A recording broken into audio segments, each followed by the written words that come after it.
Hey guys, so we the Lamentations today. And to be honest, I don't even think I've read this book of the Bible. Like, I, I honestly I feel like it's the least quoted book in the Bible. So, but it's only 5 chapters, so I'm gonna read through it, and I'm gonna read the intro for you first, guys, and then I'm gonna read the rest. Okay. So, Lamentations is the only Old Testament book that consists solely of laments. Its author, traditionally thought to be Jeremiah, laments the intense suffering of God's people and the utter devastation of the temple. Knowing that God is merciful, the author appeals for mercy in prayer. In the middle of the book, Jeremiah affirms God's goodness and faithfulness in the midst of suffering. Here you find a faith rooted in God's unchanging character, a ringing affirmation of the God whose compassions never fail. Okay. How like a widow is she? After affliction and harsh labor, Judah has gone into exile. She dwells among the nations, she finds no resting place. All who pursue her have overtaken her in the midst of her distress. The roads to Zion mourn, for no one comes to her appointed feast. All her gateways are desolate. Her priests groan, her maidens grieve, and she is in bitter anguish. Her foes have become her mats. Sorry, I like feel this way right now, you guys. So like, I'm like feeling Lamentations. Okay, it's been a bad year for me. It's only September.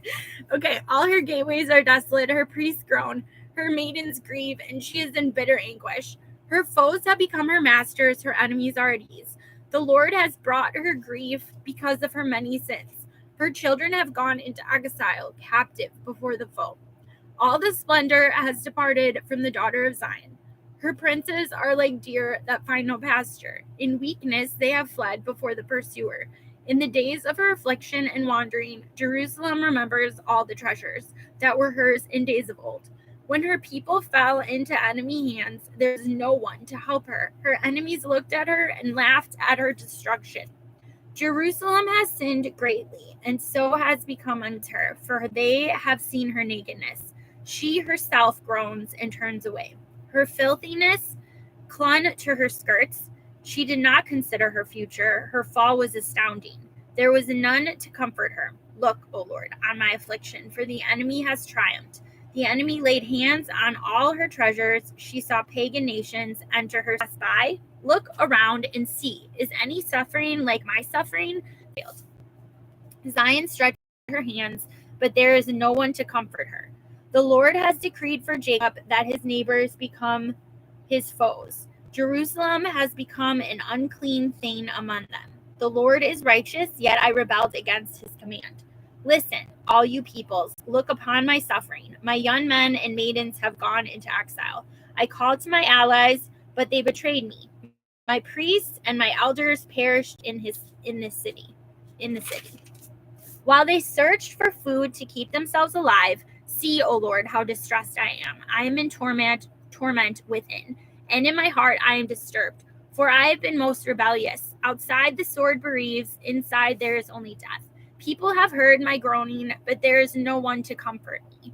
All my enemies have heard of my distress. They rejoice at what you have done. May you bring the day you have announced, so they may become like me. Let all their wickedness come before you. Deal with them as you have dealt with me because of all my sins. My groans are many, and my heart is faint. Chapter 2. How the Lord has covered the daughter of Zion with the cloud of his anger. He has hurled down the splendor of Israel from heaven to earth. He has not remembered his footstool in the day of his anger. Without pity, the Lord has swallowed up all the dwellings of Jacob. In his wrath, he has torn down the strongholds of the daughter of Judah. He has brought her kingdom and its princes down to the ground in dishonor. In fierce anger, he has cut off every horn of Israel. He has withdrawn his right hand at the approach of the enemy. He has burned in Jacob like a flaming fire that consumes everything around it. Like an enemy, he has strung his bow. His right hand is ready, like a foe he has slain. All who were pleasing to the eye, he has poured out his wrath like fire on the tent of the daughter of Zion. The Lord is like in mourning and lamentation, for the daughter of Judah. He has laid waste his dwellings like a garden. He has destroyed his place of meeting. The Lord has made Zion forget her appointed feasts and her Sabbaths. In his fierce anger, he has spurned both king and priest. The Lord has rejected his altar and abandoned his sanctuary. He has handed over to the enemy the walls of her palaces. They have raised a shout in the house of the Lord, as on the day of an appointed feast. The Lord determined to tear down the wall around the daughter of Zion. He stretched out a measuring line and did not withhold his hand from destroying. He made ramparts and walls lament. Together they wasted away. Her gates have sunk into the ground. Their bars he has broken and destroyed. Her king and her princes are exiled among the nations. The law is no more, and her prophets no longer find visions from the Lord. The elders of the daughter of Zion sit on the ground in silence. They have sprinkled dust on their heads and put on sackcloth. The young women of Jerusalem have bowed their heads to the ground. I hope it's saying connection is unstable. Please wait while trying to reconnect, but the countdown's going. So I don't know. I hope you guys are getting this. I guess we'll find out when it's over. Okay. My eyes fail from weeping. I am in torment within my heart. My heart is poured out on the ground because my people are destroyed, because children and infants faint in the streets of the city. They said to their mothers, "Where is bread and wine?" as they faint like wounded men in the streets of the city, as their lives ebb away in their mother's arms. What can I say for you? With what can I compare you, O daughter of Jerusalem? To what can I liken you, that I may comfort you, O virgin daughter of Zion? Your wound is as deep as the sea. Who can heal you? The visions of your prophets were false and worthless. They did not expose your sin to ward off your captivity. The oracles they gave you were false and misleading. All who pass your way clap their hands at you. They scoff and shake their heads at the daughter of Jerusalem. Is this the city that was called the perfection of beauty, the joy of the whole earth? All your enemies open their mouths wide against you. They scoff and gnash their teeth and say, "We have swallowed her up." This is the day we have waited for. We have lived to see it. The Lord has done what he planned. He has fulfilled his word, which he decreed long ago. Your foes. The hearts of the people cry out to the Lord, O wall of the daughter of Zion. Let your tears flow like a river day and night. Give yourself no relief, your eyes no rest. Arise, cry out in the night as the watches of the night begin. Pour out your heart like water in the presence of the Lord. Lift up your hands to him for the lives of your children who faint from hunger at the head of every street. Look, O Lord, and consider whom have you ever treated like this? Should women eat their offspring, the children they have cared for? Should priest and prophet be killed in the sanctuary of the Lord? Young and old lie together in the dust of the streets. My young men and maidens have fallen by the sword. You have slain them in the day of your anger. You have slaughtered them without pity. As you summoned to a feast day, so you summoned against me terrors on every side. In the day of the Lord's anger, no one escaped or survived. Those I cared for and reared, my enemy has destroyed. Chapter 3. I am the man who has seen affliction by the rod of his wrath. He has driven me away and made me walk in darkness rather than light. Indeed, he has turned his hand against me again and again all day long. He has made my skin and my flesh grow old and has broken my bones. He has besieged me and surrounded me with bitterness and hardship. He has made me dwell in darkness like those long dead. He has walled me in so I cannot escape. He has weighed me down with chains even when I call out or cry for help. He shuts out my prayer. He has barred my way with blocks of stone. He has made my paths crooked. Like a bear lying in wait, like a lion in hiding. He dragged me from the path and mangled me and left me without help. He drew his bow and made me the target for his arrows. He pierced my heart with arrows from his quiver. I became the laughingstock of all my people. They mock me and sawn all day long. He has filled me with bitter herbs and sated me with gall. He has broken my teeth with gravel. He has trampled me in the dust. I have been deprived of peace. I have forgotten what prosperity is. So I say, my splendor is gone, and all that I had hoped from the Lord. I remember my affliction and my wandering, the bitterness and the gall. I well remember them, and my soul is downcast within me. Yet this I call to mind, and therefore I have hope. Because of the Lord's great love, we are not consumed, for his compassions never fail. They are new every morning. Great is your faithfulness. I say to myself, the Lord is my portion. Therefore I will wait for him. The Lord is good to those whose hope is in him. There's a lot of good ones I want to highlight, guys. Okay.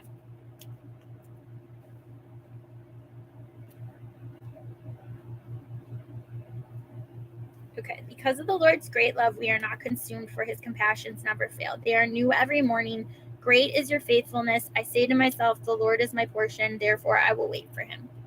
The Lord is good to those whose hope is in him. To the one who seeks him, he is good to wait quietly for the salvation of the Lord. It is good to wait for To the one who seeks him, it is good to wait quietly for the salvation of the Lord. It is good for a man to bear the yoke while he is young. Let him sit alone in silence, for the Lord has laid it on him. Let him bury his face in the dust, there may yet be hope. Let him offer his check to one who would strike him, and let him be filled with disgrace. For men are not cast off by the Lord forever. Though he brings grief, he will show compassion. So great is his unfailing love, for he does not willingly bring all prisoners in the land to deny a man his rights before the Most High, to deprive a man of justice. Would not the Lord see such things?